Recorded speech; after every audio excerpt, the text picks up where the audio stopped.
When I was looking at the hymn that I've chosen for us to sing today, I was quite surprised to see that the author of it is unknown. I tend to think of This Is the Day as a fairly modern hymn. I assumed we would know who'd written it, but the words, the author is unknown, and the music is labelled as Fijian traditional melody.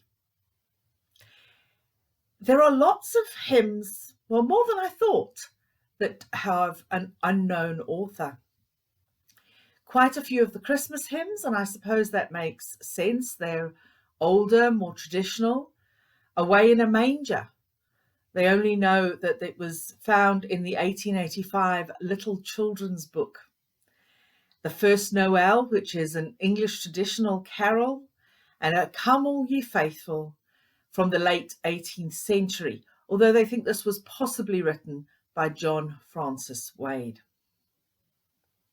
There are several other hymns which also have unknown authors. Be Thou My Vision, from the 8th century. Now, funnily enough, I thought that would have been more recent.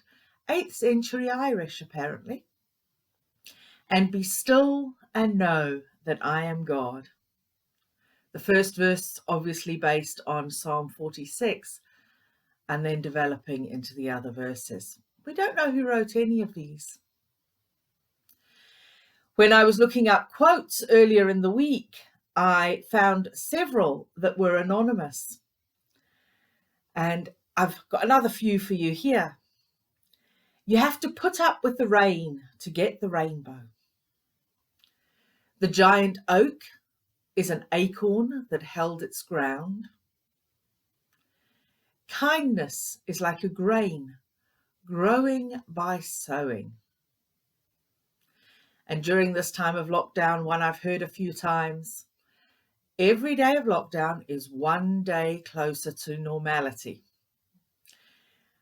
I think that might be hope over fact, but I suppose we're getting there. We are getting there. And then I felt my favourite one of the anonymous quotes I found was, I got it all together, but I forgot where I put it. My memory seems to be getting worse and worse.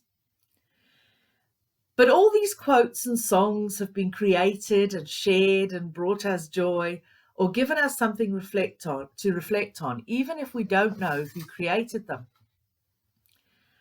Many authors have published anonymously through history, and I didn't realise that Jane Austen's novels were all published anonymously during her lifetime. Obviously, some people take pseudonyms, sometimes male pseudonyms for female authors, to be taken more seriously. Sometimes, I suspect, simply to retain their anonymity.